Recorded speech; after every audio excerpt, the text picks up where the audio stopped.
Sports Stars of People podcast. Dan Frigolette, I'm your host. I'm here with Kelly Provocateur during AVN. What a crazy week. What a crazy weekend. You've been here, you said, since last week? Yes. I don't know how you do it. A lot of good sleep. I've been here since Wednesday. I got in Wednesday night, and every part of me is crushed. I'm crushed emotionally, physically. I'm ready to be gone. And it's a beautiful event. It's just so much happening. It's a lot going on. Yeah. Oh my gosh. I think it's this year it might be over like 5,000 people. Yeah, it's bananas. And that's the other problem is because I had to come here with all this equipment, I'm like, I can't even go through the conference comfortably. No, you can't. Because I'm like blasting into people. And it's like elbow to elbow. Yeah, and I got my bag behind me and I feel like a dick, but then people are pushing on my backpack. It's a thing, man. It's a thing. So you're from Houston. Yes. What is that like culturally compared to here? Oh, well, Texas is very reserved. You know, it's a conservative state. Sure. Compared to Las Vegas, very liberal, Right. you know, more open-minded. So that's one of the reasons why they're very different. Yeah. What I've noticed just being in the industry, Vegas is more accepting to performers and anybody that's in the entertainment industry. Right. Compared to, say, you know, Houston, where it's really more of a like a blue-collar city. Yeah. So that's what makes it different. Interesting. But then hangout wise, like what do you find is like your zen, your chill spot in Houston? What do you do to like chill out? My thing to chill out, I'm really into antiques. Okay, interesting. So that's my You're into antiques. Yeah. Okay, we'll go into this. So It's I don't like a even treasure understand. hunt. I don't even understand what questions to even start to ask you about this. What's the deal? Like, how do you start in that? How do you like become part of that world?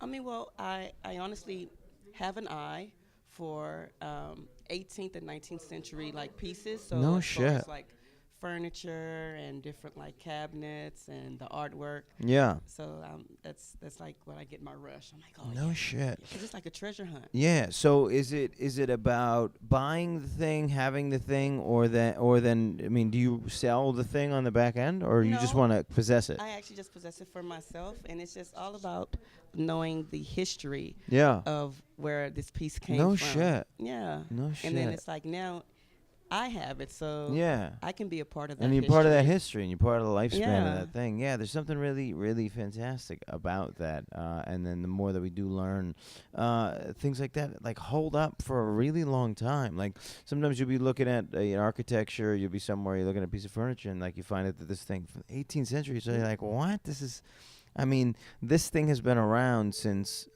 humans were doing other horrible things to each other than they're Yes. doing now, and it's just sort of an interesting thing. And then actually, like on top of that, I can say I really started loving antiques because I've traveled all around the world. Yeah.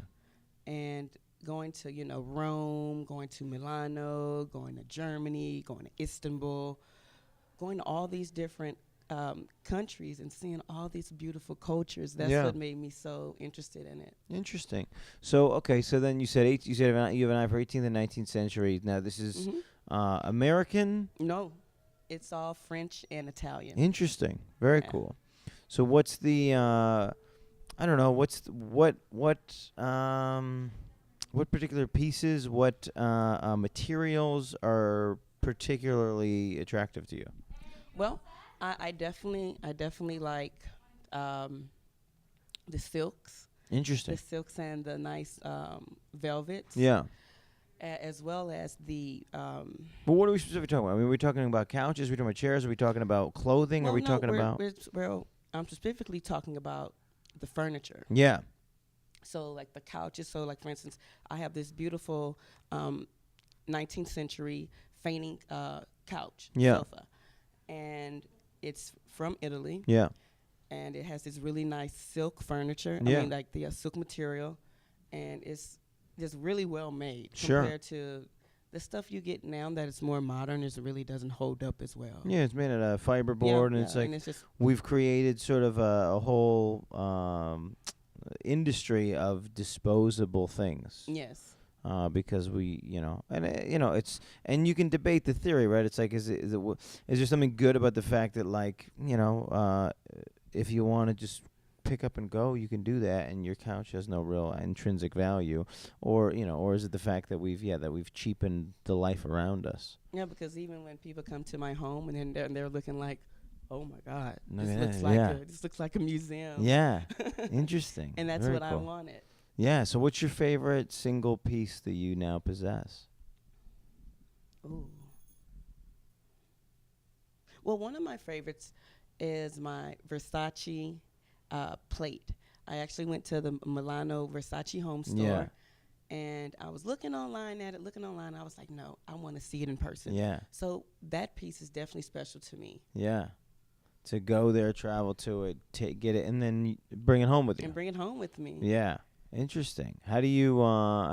That's the hard part. This is the part that I find about traveling that's sort of frustrating. Is like I am drawn to things, and then, but then I just have no real interest in taking those things back with me and like dealing with the hassle of being responsible to not break the thing. I carry it right next to me. Yeah. Just like my purse. Yeah, So what I do, I just put them all in my bag, or either I'll like layer it up with clothes and Sure. put it right in the middle. Yeah. And I pack it with me. Yeah, there was like there was stoneware plates from South Africa that I was sort of drawn to on my last trip to South Africa here, and I was just like, well, I don't want to like have to carry that, so I'm just not going to do it. You totally can't think that way. You can't think that way, because I actually went to 3 other countries after I went to Milano. Yeah. And I carried that plate with me the whole way in the box. Oh, that's fantastic. In the Versace That's bag. commitment.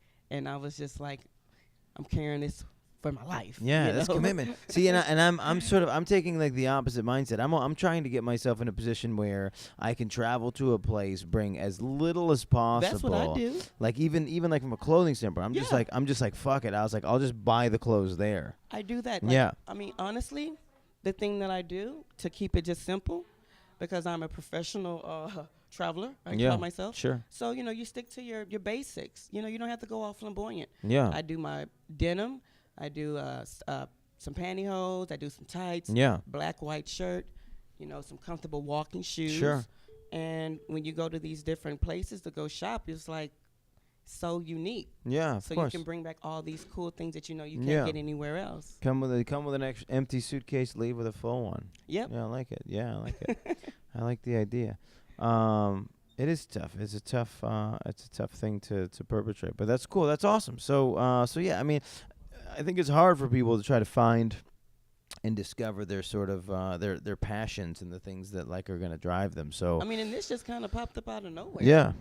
So I love it when I find somebody who has that thing, who has that outside thing that's sort of like it takes your brain off of all the other stuff, Because at first I was into fashion. Yeah. And I did that, and I got bored with the fashion thing, and I just started seeing myself being drawn to, like crystals and antiques, and really making my house just immaculate. Yeah. Because at the end of the day, your house represents who you are. You could tell a lot about a person with how they live. Right. Because anybody can buy clothes. That's nothing. Right. But if you see how a person really lives, that tells a story about the person. Absolutely. And there's something about whenever you're not away, having those things calling to you to get you back into your safe space. There's something. This is the problem that I've had this month is I have been on the road so consistently that I haven't been in my own home. You can't even enjoy it. It's tough, and the entire last year is sort of like I felt like other people were enjoying my home more than I was because I didn't get to be there.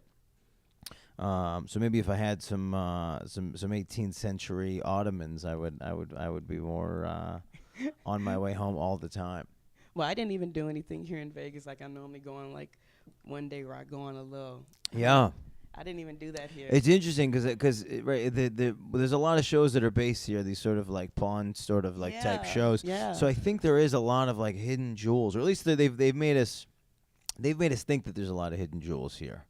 So it would be interesting to see if that's a part of the. I haven't had time yet. Yeah.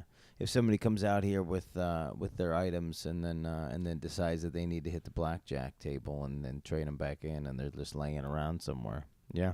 Yeah, that'll be cool. That's something interesting. It is.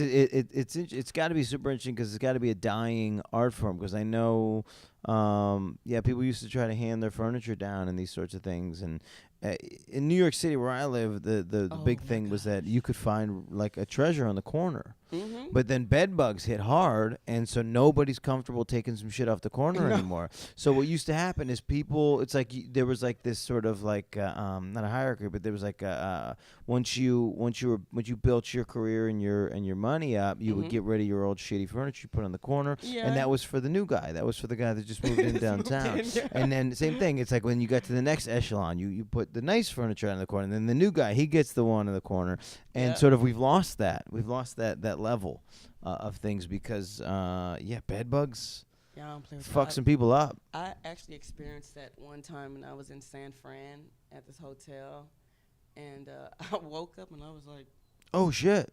and I saw one, Yeah. and I was like, this isn't right. I'm paying all this money, Yeah. and this hotel's supposed to be like a 4-star, Right. and you got freaking, Right. I don't know what it is, a bed bug or Right. a bug. It bit me. Yeah. It fucked me up. Yeah, and Yeah. and I went in and I just told them, and they took care of it. But I was like, I'll never go there again. Absolutely. Yeah. It's a scary thing. Bed bugs. This is the joke that we had for a Sleep while. tight, It's don't like, let the bed bugs bite. yeah. Well, and then people's money is so volatile in New York City that like you might be one bed bug incident away from having to move back in with your parents. Like that's how life is Yeah. sometimes. You know what I mean? You got to give up all your furniture all of a sudden. Yeah, because it gets embedded into Yeah. it, and you don't want to be packing that stuff around Right. in every place Yeah, you go. this- They just start like yeah, multiplying. Yeah, you may as well just fucking bail, just leave naked, and just Yeah. go back to mom's and just start your Start career over. over. Yeah, that's kind of what it came down to. Actually, that brings me to an interesting point, interesting idea. I talk about this with comedians all the time. Like we really are one mistake from being out of the industry. Do you feel that way with people in your industry, in the adult industry? Like, is it like sometimes you'll just be like, "Hey man, what happened to Brett?" And you're just like, "Hey man, he got a girl pregnant, so he had to go." Like it's like everybody's just one move away from not being into the thing that they love. Do you feel that in this industry at all? Yeah, sometimes. I mean, it really depends on the person. Yeah. Like for myself, I started in 2012, Yeah. and I started, and then from there I bagged off because I was doing professional bodybuilding. Yeah, no shit. That's my background. Yeah. And I did that for pretty much 7 years, and then I jumped back into the industry in 2016 because I was tired of the bodybuilding, and Yeah. because I started noticing because people knew me from my work, and Yeah. they would treat me a certain type of way, and I Sure. was like, okay, I see. So I just said, I want to go back to the industry, and put an awesome face on female muscle, female Right. empowerment. Yeah, this is the interesting thing that I've been complimenting everybody that I met this weekend. I met a lot of amazing people this weekend. Is where comedians try to push a conversation socially for certain issues. You guys are really pushing femininity, masculinity. You're pushing sexuality and all Yes. these concepts to another piece of conversation that maybe we haven't evolved to yet. So, yeah, I don't know. Do you find that you, as a previous and current bodybuilder, do you find that like you sort of like they try to cram you into this category, and you have to like Yes. now represent this entire niche? Well, yeah, because when I would contact different companies, they say, "Oh, well, you're a little too much. Yeah. Too much muscular." And I Sure. was just like, okay. Yeah. And it just made me think a little bit more about myself. And Yeah. I was like, you know what, this is me, and if you can't handle it, that's your problem. Yeah. But I'm not going to compromise who I am Yeah. just because Well- you're uncomfortable with yourself. Yeah. Well, were they asking you to change your body, Well, yeah, or I what mean, was the? because honestly, I'm a little smaller than I was. Yeah. I was bigger, Yeah. and so I started just kind of modifying my look, kind of slimming it down a little bit more to be more lean muscle Yeah. instead of more big and bulky muscle. Yeah. And but now I feel good about the change that I made because I did it for myself Right. and to show a new light on health and wellness. Sure.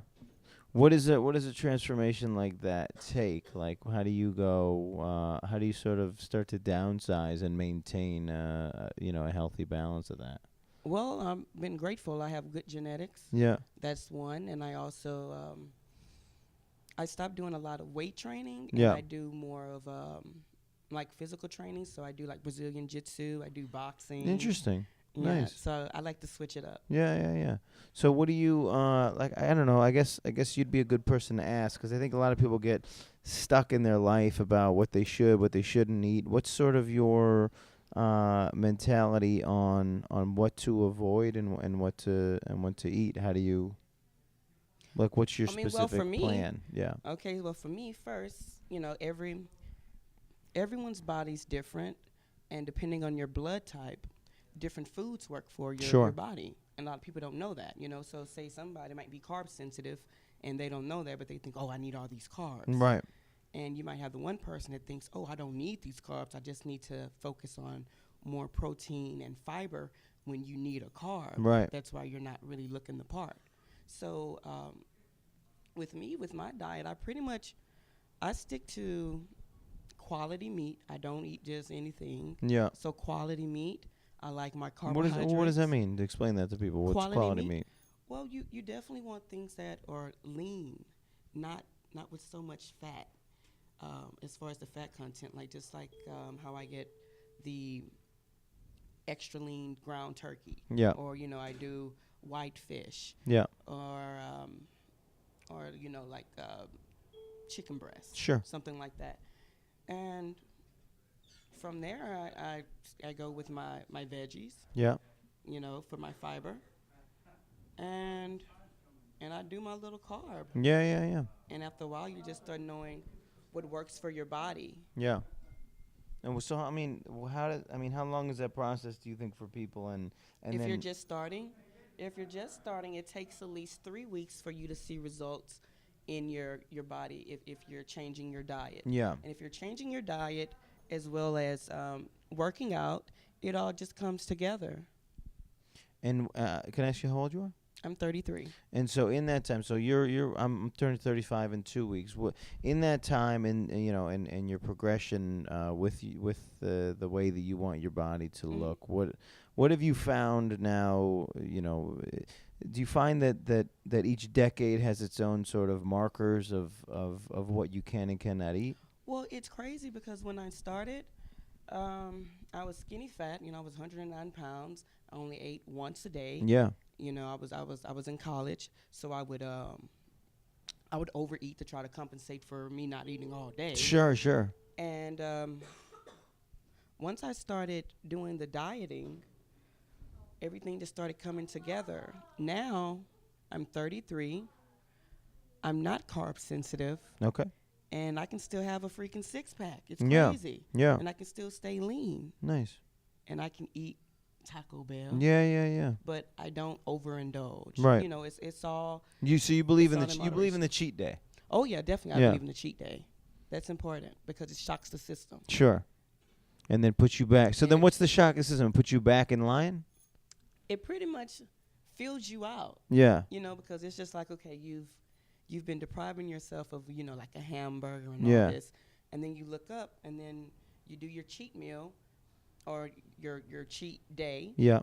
and you wake up, you'll start noticing that you might be tighter, Yeah. your muscle bellies might be fuller. Yeah. Why is that? I forgot the term. Yeah. But it's like what's the word I'm looking for? I don't know. It's like it resets the body. Yeah. Yeah, I can say that. Okay. Oh, cool. All right. Well, so yes. So these are all interesting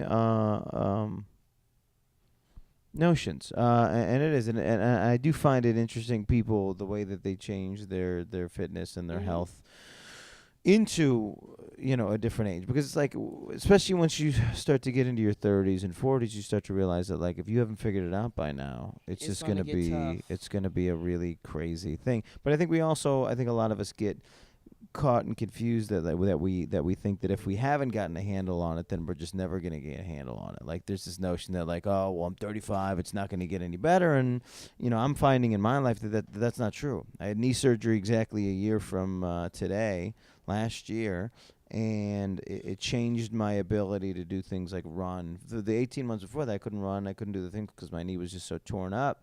And it took me so long to get to the doctor that I wanted to get to for the surgery.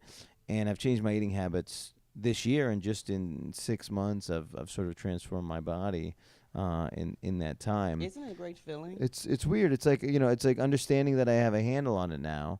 And it's all with the balance. Yeah. I tell that to a lot of people that I meet, and they ask me, how can you travel so much and you still stay in shape? Yeah. I said, listen, no one's perfect.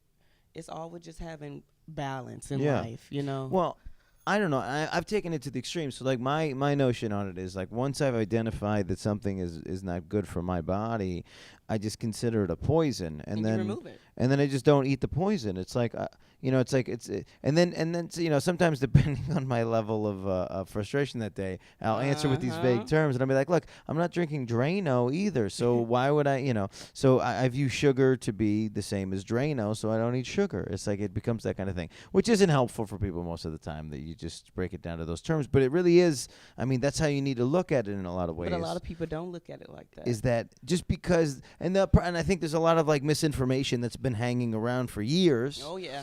That people still think is true, the big one, and and this is just for you. You eat lean, but I'm eating mostly fats and losing weight in that process. But it's probably good fats, yeah. Well, it's fats. It's fats that come from fish, animals. Okay, yeah. As opposed to trans fats and all these other manufactured things. That's the bad so, but I think there's this notion that literally if you eat a piece of steak fat, that then it becomes part of your body, which is absolutely not true. And I think a lot of us think that way. It just takes longer. The only thing I can say about red meat in general, it just takes longer to digest. Sure. That's it. Sure. Depending on how your body's processing the materials. Now, let me ask you this then: have you? I mean, I don't know who did you go somewhere? Have you done the blood tests of like figuring out what are the things, and how does someone else do that? Well, my advice would be, you can go to any kind of place like any lab, and they actually have a blood panel. Yeah. So you can check out, your liver enzymes. Yeah. You could check out, for women, our thyroid. Yeah. Well, so where do we? What is an any lab? What does that mean? Where do we go for this? Any lab test. They're all over the world. Okay. And they just the initials NE. No, ANY. ANY. Oh, okay. Testing. And any testing. Okay. Yeah, any testing. And I mean, they're everywhere. And that's one starter. Either you can go to your general doctor and ask them for a blood panel. Yeah. From there, you go to a certified nutritionist. Sure. I'm very grateful that I have that connection. So yeah. I, with my clients, I bring them to him. Yeah. So that they can get the right information. And you're not spinning your wheel. Yeah, what's interesting is a lot of times without that information, we're putting things in our bodies that are just so throwing us out of whack, and it's not even just a physical thing. Who was it? Djokovic. One of the big stories for him for a long time was that he was eating these things, and he was in such a weird mental place because he was putting these things in his body that as soon as he removed them, he was able to take his career to the next level and really become a champion. And I think a lot of us I really agree with that. Have like no idea what we're like. I have no idea. Like people say, do you have any allergies? And I don't know, but it's like I'm sure that there are things that my body hates, and I don't have that information. It's so like having that I can't information. have too many bananas. Yeah. I can't eat a lot of broccoli. Right. And it's like a lot of times we're trying to let our mouth decide and our taste buds. It comes in. So a lot of people, the food controls them. Right. They don't control the food. Right. And that's why I even tell you, like, wow, well, how can you look so lean, Kelly? I said, because I don't let food control me. Yeah. And I have a strong mental. It's not like, okay, I see it, I got to eat it all. Especially in Texas, right. everything's massive. Right. Right. And you go to Europe, you know, it's night and day. You know, it's all proportioned correctly. Right. And, you know, you're walking and you're still eating a lot, but again, you're still doing physical activity. Right. And unfortunately, how they have us portrayed in the States, we're like, no, well, you know, if you're walking, well, what are you doing walking? What are you doing? Yeah. Because people are so lazy. Right. You know, everyone wants to drive. Right. Right. Well, I've never heard anybody tell somebody not to walk. That's not a thing that I've experienced. Texas, it's crazy. I've had, because I live like in a suburb and we don't even have a sidewalk. Yeah. Yeah. So, you know, like I'm just like, I'm going just go Oh, I walk get the them. I get the idea And then they're of looking like, yeah, I get the idea of this sort of like, why are you walking? Are you too broke to have a car? I get that one. But no, but if you go, no, I'm walking because I want my blood to flow and be a Yeah. human. I haven't seen anybody question that. This is what I found interesting in South Africa was, you know, you just going around, and I was trying to, you know, survey everything. So I'm trying to figure out what's cheaper, what's the same price, all the things, doing the convert. Hopping right back in, Porn Stars and People podcast, just the continuation of the episode here that we're currently in, just for editing purposes here. Make sure that we hit the mark. So what I was saying was in South Africa, I found it super interesting that when I go to a store to shop, I found a couple sizes in men's pants that just don't exist in this country. And so men's pants in this country kind of start at 28, yep. 30. In South Africa, men's pants, you can get an adult man's pants at 25-inch waist, which is crazy, and it really puts things in perspective as to the fact. And I met people with a 25-inch waist As a man. As a man, and it puts things in perspective as to how large we've gotten ourselves in this country. I mean, it really is like you can maybe find like I kept saying, like, you can find a pair of 30s in the U.S., but you have to like be the first one at the store because they have one pair, and then it just fucking goes from there. I mean, and you know, we're in 40s, we're in 50s. They don't have those sizes in other countries because they don't have this level of food on I don't know what is it, dependence, I guess. Dependence, yep. And I think a lot of people, the thing that I accessed that got me to my weight goals and my body goals after sort of like wasn't able to run was to fast for a good portion of the day and the night. And so I start eating later and I finish eating later, and it's sort of an 8-hour span that I use. And what I found is that my dependence on sort of breakfast and my mentality that I need to wake up, immediately start shoving foods into my body was just wrong. And once I got outside of that thing and realized that my mind is telling me that I should be eating when my body isn't, then I realized how really out of hand some of this stuff is. I mean, people, and then you try to tell somebody, and it's easier sometimes to keep it to yourself. But the people, and they just spit this sentence back to me. They go, "Breakfast is the most important meal," and we're like, "It's really not. It's really not the most important meal for your body. Your body should be doing so many things that we're not allowing it to do by just shoving food in there." But I considered food as fuel. Sure, absolutely. You know, it's just like, you know, the car. You know, if you don't put any gas in the car, how do you think it's going to run? Right, absolutely. Our bodies is the same way. Yeah. You know, if you put some crappy gas in the car, guess what's going to happen? It's Right. going to stall out. Right. Well, now I'm sort of accessing the ketosis whenever I can. So what happens is my body is fueling itself at all times, whether there's food in the system or not, because I've tried to convert my my metabolism to a fat-based system, which means it's going to look for fat and it's going to try to metabolize those things within. So it is, but you're not wrong. It's it's about finding the fuel, and it really is, and that's the interesting thing about fitness is that you really need. And I always found this an interesting fact is that like when Michael Phelps was in training mode, he would need to eat 10,000 calories a day.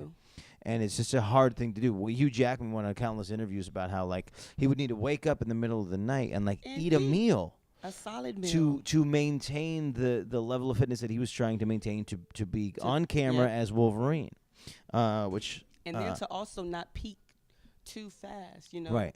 So it's kind of more of like, okay, he's monitoring it because if he has to be on set and he has to have his abs tight, he has to be lean, he has to be ripped. It's all and with fucking timing. and vascular. And vascular, yeah. Yeah. It is interesting, and so I think a lot of us, yeah, we get caught. We get caught in the thing, and we get caught in patterns. And maybe from a larger standpoint, this idea of shocking the system is important. So being able Mhm. to even change what you're doing, just like as a workout, you can't do the same pull-ups every day. Your body just goes, oh, I got good at this, and there's no more challenge, and there's no more gain, there's no more growth. So from a food perspective, it's like throwing something new into the mix. Well, that's why you also change your diets like every 6 weeks. Sure. You can change up the diet. Yeah. You know, You're talking about the physical items or just the type of diet? the type of diet. Yeah. Or either with physical items, you might pull out your brown rice Yeah. and then put in a sweet potato. Interesting. Yeah. So this is a complex high level Mhm. of discussion, which I encourage people to look into and try to figure out for themselves what are the things. And do some research. This is the thing I find. Make sure you know where your research is coming from, because people will Yes. send me this thing now that they know that I'm trying to access ketosis and Mhm. intermittent fasting. People will send me articles that they say are articles, and then I'll read the And it's article. just someone's opinion. Right. This nutritionist wrote that what I was doing was not for her because she doesn't want to not eat bread. And I was like, this is not an article with science in it. No. Don't send this to me. And fuck you for sending this to me. You know that this is what I'm doing. You know that this is something that I'm passionate about and that's working for me. And you're Mhm. trying to change. It's like, I don't know. It's an interesting. And then, you got the Google. Yeah, you got the Google. The Google. I have a joke about this, that you can't always trust the Google. You can never trust the Google. The at Google all. can be wrong. Like Yes. this the joke that I have is this that the Google told me that the number one sign of alcoholism is drinking alone. And I was like, I don't know, Google. I don't know about that, Google. Last time I checked, social drinking. Oh, I kind of feel like the number one sign of alcoholism is actually Googling number one sign of alcoholism. Ugh. That's the bit. That's the bit. I like But that. it's a fun joke. But yeah, I mean, it's so do your research. Definitely do your do your research. Googles. So what else? So what else are you passionate about? You got your antiques, you got your fitness, you got your body. It seems like all the things that you want to be involved in, you really do put the time and the research into, and you're not necessarily led astray by hard work. No. It's interesting because now I actually did the Women's March Okay. this past Sunday. Now I'll ask you a sub point on this later on, but continue. So I did that, and I never knew I would be where I'm at now as far as being an advocate for women. I've Yeah. always wanted to empower women, and just tell them to own your truth. Yes. What does that mean? Own your truth means, hey, this is me, and I'm accepting me for me, just like for myself. I'm a bodybuilder. I'm an adult entertainer. I own it. Yeah. I don't hide. Yeah. And I don't pretend to be anything that I'm not. Right. Because in society, they want us to be this typical stereotype of individual. See, and this is true. It's not untrue, but what I found, especially from some of the other conversations that I had, and if you follow the podcast and the evolution of the episodes the way we're going, I think what happens is it's more this idea that the middle is just, it's easier. So it's like so being being the law of averages is just easier, and it's an easier discussion, and you don't have to deal with it. So what happens is people, rather than accept, they just go, well, this is easier. I can just do the thing that everybody's doing. We want to empower ourselves and say the thing that we're doing is important, and then there's that moment where we go, well, everybody's against us, but the reality is, having the passion for what you're doing, it doesn't have to be in opposition of anything else. Right. And you need to understand that that's an open lane. Your freedom and your abilities and the things you're passionate about can be an open one until people send you fucking articles that tell you that keto's no good. I've had people send me that too. I'm like, "Hey, you know then anything it's about an this?" open lane, for your independence and your originality. There's not, we want to dramatize it and say there's so many people trying to crush us and get in the way, but I think some of that is true. mean, it's true. And some of that is sort of like an excuse we tell ourselves to try to stay under the radar. Yeah, but but you don't have to do that. Yeah. Because even though it was, excuse me, it was at least 10 of us. It was 10 to 15 women. Yeah. You know, and we were all promoting, you know, for and advocating for sex workers. Yeah. And I looked over in the audience, and on like the left side, you had all these women with faces of disgust. Interesting. And I said, now hold on. Now we've been at this rally Yeah. for 4 hours now. Yeah. Listen to all these different women speaking of encouraging and empowering and supporting one another. And as soon as we get there, they're looking at us like, what are you doing? This is my line, right? Yeah. And they were quick to try to get shut us off. Right. And get us off. But I'm like, no. If you're for women, regardless of whatever everyone does, Yeah. we all bleed the same. Yeah. So what makes you better than the next woman? Just because she is, just because she can be open about her sexuality, Right. and she owns it, and she's not pretending to be something that she's not. Yeah. You know, because as society wants women to be very reserved and very submissive and not have a voice. Right. But when they see, whoa, you know, these women are speaking Well, this up. is the sexuality across the board, and this is the thing I speak of about what I appreciate about people in this industry is that we're opening the conversation. There's a danger in pushing things down. There's a danger in not talking about things, and there's a danger in not addressing them. And you guys are basically addressing the things. And you know, the fetish market takes another role in presenting opportunities that maybe somebody didn't know exist. That may be something that they're interested in, something that they want in their life, something that they desire, right? So this kind of brings me full circle to what I think the question I want to ask is, people have been trying to mash into the Women's March this overt opposition to Trump. Where do you fall in this thing? I mean, you were there for a specific reason. Yes. Trump, as far as I know, is not making particular statements about the adult industry. No, but the actions, you know, like it goes from, you know, stopping women from having abortions, you know, even if it was from being raped. You Right. know, and they're like, well, no, it's still not right. And even from, you know, women being able to have a pay leave, you know, for working families, Right, and, you know, right. maternity leaves, and all these different laws that he's trying to cut out of women. So it's definitely not right. Yeah. Well, so I mean, I'm with you on that notion, but is the entirety of the Women's March, based in full-on Trump opposition, or these are just the points that seep in Well, a lot of the women because were he's our definitely current leader? talking about that. Yeah. You know, again, women from, you know, Muslim women. Yeah. You know, you had all these different faces, you know, quote unquote, from the shit Yeah. country. Shithole. Yeah, Yeah. shithole countries. I like that you said the shit part and then you bleeped the whole part. I like that. Shit blank countries.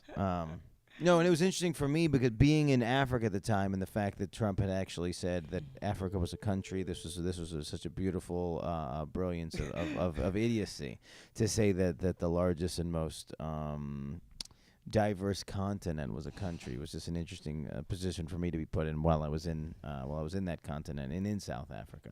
But so you know I'm still there. It's like I think I support the concepts that are being represented in the Women's March. Yes. I am a little, and not because I'm for Trump, but I'm a little irked by the fact that it was cloaked in all of this anti-Trump, because we can have those two conversations separate. It's totally taken away from the real reason Right. why we're there. I mean, Right.